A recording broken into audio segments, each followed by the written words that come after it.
10 akhir bulan Ramadan adalah hari dan malam yang dirindukan oleh para perindu-perindu kemuliaan. Imamnya perindu kemuliaan adalah Rasulullah. Idza dakhala al-ashra, kalau Nabi sudah masuk 10 akhir bulan Ramadan, yashuddu mi'zarahu, menyincingkan lengan bajunya. Maksudnya lebih giat lagi. Kalau masalah giat, semangat, Nabi selalu semangat dalam ibadah. Akan tapi terlihat volumenya dinaikkan lagi, lebih lagi di saat masuki 10 akhir bulan Ramadan. Dan ternyata bukan sekedar beliau bangun sendiri, akan tapi wayugidu ahlahu, dan membangunkan keluarganya untuk bisa bersama-sama menghidupkan malam 10 akhir bulan Ramadan. Dalam hadis sahih, man qama ramadhana imanan wa ihtisaban ghufira lahu ma taqaddama min dzambih. Yang bisa menghidupkan malam Ramadan akan diampuni dosanya. Itu malam Ramadan secara umum. Man qama ramadhana imanan wa ihtisaban ghufira lahu ma taqaddama, akan diampuni dosanya yang lalu. Lebih-lebih di 10 akhir Ramadan yang Nabi giat, tentu ada sesuatu yang lebih. Baik kita diberitahu atau tidak diberitahu, Nabi adalah contoh kita. Orang yang pahalanya sudah orang yang paling kaya pahala pun ternyata semangat. Tentu ada apa-apa di balik itu semuanya. Mungkin kalau kita urusan dunia, kalau ada orang bos besar yang dia jago bisnis, ternyata membidik sebuah tempat, penting di balik itu ada sesuatu, menginginkan sebuah tempat. Tentu di balik itu ada sesuatu, dia sudah banyak uang. Pasti ada urusan bisnis yang besar, itu bisnis dunia. Dan Nabi adalah orang yang paling rindu pahala. Paling rindu pahala. Pahalanya paling banyak, pangkatnya paling tinggi, surganya tertinggi. Tapi pun demikian, baginda Nabi di saat memasuki 10 akhir bulan Ramadan, beliau lebih giat lagi. Inna Nabi, disebutkan dalam hadis Inna Nabi sallallahu alaihi wasallam, bahwasanya baginda Nabi itu, Inna Rasulullah kana ya'takifu, bahwasanya Sayyidina Nabi itu ya'takifu, beriktikaf fil ashril, ya'takiful ashrul awakhir, 10 akhir Ramadan, fi Ramadan, ashr awakhir min Ramadan, 10 akhir Ramadan beriktikaf. Tsumma takafa, kemudian beriktikaf juga azwajuhu, istri-istri beliau min ba'dihi. Bisa diambil dari hadis ini bahwasanya Nabi sendiri memberi contoh iktikaf di 10 akhir bulan Ramadan. Dan tidak sampai di sini, contoh itu pun juga dihadirkan oleh keluarga Nabi, istri beliau pun juga iktikaf. Maka para wanita pun juga diperkenankan iktikaf.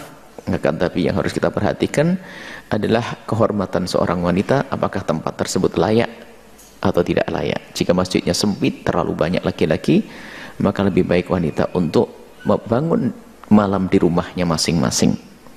Atau memang ada sebuah masjid yang dikhususkan untuk wanita, atau masjid besar sehingga di saat harus dibagi antara pria dan wanita bisa terhormat, boleh datang ke tempat tersebut. Tentunya dengan keberangkatan yang terhormat, bukan di malam hari jalan sendiri, tidak ada yang menemani, tidak terhormat, jangan. Artinya wanita pun boleh beriktikaf. Kemudian hukum iktikaf adalah sunnah yang sangat dikukuhkan. Dan cara iktikaf di dalam mazhab kita Imam Syafi'i sangat mudah. Ada mazhab lain yang harus dengan puasa dan sehari semalam utuh. Tapi dalam mazhab Syafi'i tidak, lahdoh, biarpun sebentar kita duduk niat iktikaf sudah mendapatkan pahala iktikaf. 1 jam, 2 jam, 3 jam pahala iktikaf. Kita mendapatkan pahala iktikaf. Sehingga bagi siapapun yang duduk di masjid, jangan lupa niat iktikaf agar double duduk kita menjadi pahala. Duduk itu nggak ada pahalanya, duduk biasa. Kecuali duduk untuk ngaji, untuk belajar, tapi duduk diem tok kalau sudah di masjid, tapi kok niat iktikaf menjadi ibadah. Baik, ini adalah maka dari itu mari kita bersemangat di 10 akhir bulan Ramadan. Dan jangan seperti sebagian orang hanya sibuk di tanggal ganjil saja. Itu salah memahami. Nabi itu 10 akhir dihidupkan semuanya, tapi kalau sudah ketemu hari ganjil volumenya naik lagi, tambah. Seperti para kekasih-kekasih Allah, ulama-ulama yang kita ketemukan, kita waktu berada di Hadramut sana, lihat mereka setiap malam 10 akhir Ramadan tuh betul-betul kayak hari raya, ibadahnya luar biasa. Cuman kalau sudah masuk tanggal ganjil itu biasanya ada plusnya. Bukan kita selain hari ganjil tidur, baru kalau tanggal 21 rame, kalau tanggal 22 enggak, bukan begitu. Nah, sebab dalam teksnya Nabi fi ashr 10 akhir. Bukan kita pilih nanti aja 23-an, nanti 21-an, bukan begitu. Akan tapi 10 yang disebut oleh Nabi, 10 akhir semuanya. Cuman kalau sudah ketemu hari ganjil, Nabi lebih semangat lagi. Maka sebagian masjid yang biasa dengan mengambil satu saja, itu susah diramaikan. Coba perhatikan. Kalau sebuah masjid yang biasa menghidupkan hanya tanggal 21 saja, misalnya Masjid Umar ini, Masjid Al-Bahjah.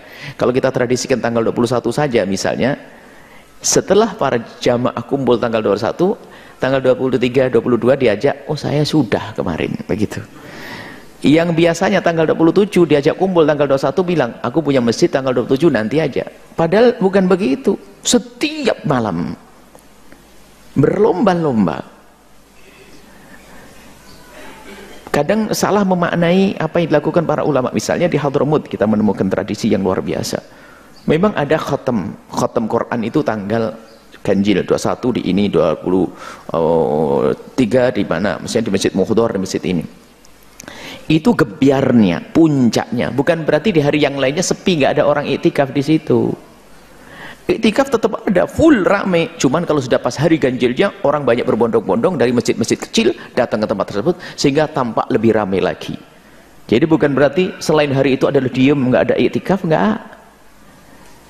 Ini. Maka ayo kita budayakan, masih ada sisa waktu. Semalam kita malam 21, nanti malam 22. Maka kami himbau para tokoh dan sebagainya untuk membuat program. Kalau kita menghadangnya 2 hari ya, kemungkinannya ya 2 dibanding 30. Tapi kalau setiap malam kita hadang ya ketemu nanti. Setiap malam kita hadang ya ketemu. Karena kita menghadang Lailatul Qadar. Ada apa dengan Lailatul Qadar? Dikatakan khairun min alfi syahr. Lebih daripada 1000 bulan. Kalau kebetulan kita beramal baik pas tepat di hari itu, lihat. Kita seperti beramal baik 1000 bulan. Selesailah urusan kita. Kemudian Allah akan memberikan kebaikan seorang hamba, akan ada perubahan dalam diri kita. Hati semakin tentram, hidup semakin indah, semuanya. Karena apa? Dia bertemu dengan Lailatul Qadar. Makanya ini dirindukan oleh para kekasih-kekasih Allah, Lailatul Qadar. Kemudian apa yang kita lakukan di malam Lailatul Qadar? Enggak ada beda dengan hari sebelumnya, memperbanyak ibadah, membaca Al-Quran khususnya, kemudian sholat, berzikir dan seterusnya. Paling tidak begini, kalau sudah 10 akhir bulan Ramadan ya syuddu mi'zarahu, kalau Nabi menyincingkan lengan baju itu ya paling tidak kita lebih giat deh. Dan juga kita kurangi segala yang menjadikan pahala-pahala ibadah kita menjadi berkurang. Mungkin harus 10 akhir anggap saja dari Ramadan. Kalau dari Ramadan nggak bisa ya 10 akhir Ramadan deh aku offkan televisiku, offkan YouTubeku, off. Berat juga. Terus gimana? Baik, paling tidak kita buat perubahan di malam 10 akhir Ramadan ini.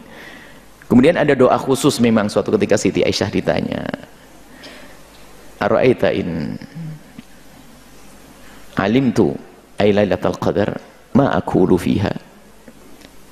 Ya Rasulullah, kalau aku ketemu Lailatul Qadar itu doa apa yang sebaiknya aku baca?